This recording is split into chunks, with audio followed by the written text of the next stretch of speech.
रक्षा विशेषज्ञों का मानना है कि 3 महीने के करीब पहुंचा यूक्रेन का युद्ध इतना खतरनाक मोड़ ले चुका है कि अब उसे किसी भी हाल में खत्म करना ही होगा और रूस और यूक्रेन को ऐसे समझौते पर राजी होना होगा जिसमें जीत किसी की नहीं होगी, न यूक्रेन की और न रूस की। लेकिन फिर भी दोनों अपने यहां जंग जीतने का दावा ठोक सकेंगे। रक्षा विशेषज्ञों का मानना है कि जेलेंस्की के पास यह कहने के लिए होगा कि उन्होंने रूस जैसी ताकतवर सेना का डटकर मुकाबला किया, उसे अपनी राजधानी कीव में घुसने ही नहीं दिया, यूक्रेन के बड़े हिस्से पर अपना कब्जा जमाए रखा और तो और रूस पर तगड़े प्रतिबंध लगवाकर उसकी कमर तोड़कर रख दी। वहीं पुतिन ये बोलकर अपनी पीठ थपथपाएंगे कि उन्होंने अमेरिका और नेटो को दिखा दिया कि रूस को उकसाने का अंजाम क्या हो सकता है और फिर यूक्रेन के क्राइमिया और डॉनबास इलाके पर भी उनकी पकड़ मजबूत होगी। लेकिन जब जंग में यूक्रेन जीतता हुआ नजर आ रहा है, जब नेटो भी उसके जीत पाने का दम भर रहा है, तो फिर लड़ाई को इस मोड़ पर खत्म करने से यूक्रेन को मिलेगा क्या? तो डिफेंस एक्सपर्ट्स का कहना है कि यूक्रेन और नेटो ओवर कॉन्फिडेंट ना हो। समझदारी इसी में है कि वो युद्ध में मिली अब तक की बढ़त को जीत का सेहरा बनाकर अपने सिर पर बांधें और रूस से युद्ध विराम के लिए समझौता करें। क्योंकि भले ही अब तक की जंग में यूक्रेन का पलड़ा भारी दिख रहा हो, लेकिन सबसे ज्यादा नुकसान भी उसी का हुआ है।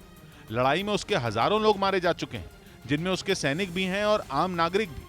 अपनी जान बचाने के लिए करीब 60 लाख लोग तो यूक्रेन छोड़कर ही भाग चुके हैं और बम, गोले, मिसाइल बरसाकर रूस ने यूक्रेन का लगभग 6,000 करोड़ डॉलर यानी भारतीय रुपयों में 465,000 करोड़ रुपए का जो इंफ्रास्ट्रक्चर मलबा बनाया है, वो अलग। जंग में बढ़त की कीमत यूक्रेन ने ये सब गंवा कर चुकाई है। इतना ही नहीं, रक्षा विशेषज्ञों को यह भी डर है कि यह जंग अगर अभी नहीं रुकी तो फिर उसे रोक पाना ही बस से बाहर हो जाएगा, क्योंकि जो लड़ाई अभी सिर्फ रूस और यूक्रेन जैसे दो देशों के बीच सिमटी है, वो ऐसे युद्ध की शक्ल ले लेगी जिसमें सभी देश लड़ मरेंगे और फिर जो तबाही मचेगी वो सभी रिकॉर्ड तोड़ देगी। क्योंकि रूस यूक्रेन में उन हिस्सों पर भी हमला कर रहा है जो पोलैंड जैसे नेटो देशों के करीब है और नेटो इस जंग की शुरुआत में ही कह चुका है कि वो अपनी जमीन पर जरा सी भी आंच बर्दाश्त नहीं करेगा। ऐसे में एक चूक भी यूक्रेन की लड़ाई में नेटो की सीधी एंट्री करा सकती है, क्योंकि अगर गलती से ही रूस के रॉकेट या मिसाइल नेटो के इलाके में गिर गए तो उसका मतलब होगा तीसरा विश्व युद्ध। दूसरी बात यह कि अगर यूक्रेन के पूर्व और दक्षिण में रूस की सेना को बढ़त मिली तो जाहिर तौर पर उसका हौसला बढ़ेगा और फिर रूस यूक्रेन पर और तगड़ा वार करेगा ताकि उसके और हिस्से पर कब्जा जमाया जा सके।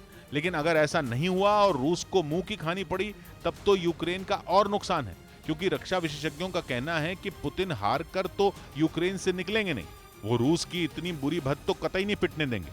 इसलिए हो सकता है कि वो जंग में आर या पार करने के लिए परमाणु बम ही चला डालें। और अगर ये हुआ तो सारा खेल ही खत्म है। लेकिन यूक्रेन के पास इस जंग को यहीं रोकने की एक और बड़ी वजह, वो ये कि अमेरिका और ब्रिटेन जैसे पश्चिमी देशों की जिस मदद के बूते यूक्रेन रूस से लड़ रहा है, रक्षा विशेषज्ञ पहले ही आशंका जता चुके हैं कि वो मदद ज्यादा दिन नहीं टिकने वाली। क्योंकि पश्चिमी देशों में पहले से ही बढ़ रही महंगाई को जंग ने और धार दे दी है। लड़ाई के कारण सप्लाई चेन में दिक्कत आई है। इस वजह से चीजों के आसमान छूते दामों ने अमेरिका में बाइडेन की लोकप्रियता तेजी से गिराई है और तो और रूस पर लगे प्रतिबंधों और युद्ध ने रूस और यूक्रेन से एक्सपोर्ट होने वाले गेहूं पर भी ग्रहण लगा दिया है।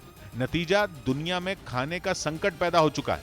और तो और यूक्रेन के युद्ध पर अब नेटो में ही मतभेद पैदा होते दिख रहे हैं। अमेरिका और ब्रिटेन जैसे नेटो देश तो खुलकर यूक्रेन पर मदद लुटा रहे हैं, लेकिन उनके अलावा किसी और बड़े नेटो देश से यूक्रेन को उतना समर्थन मिलता नहीं दिख रहा।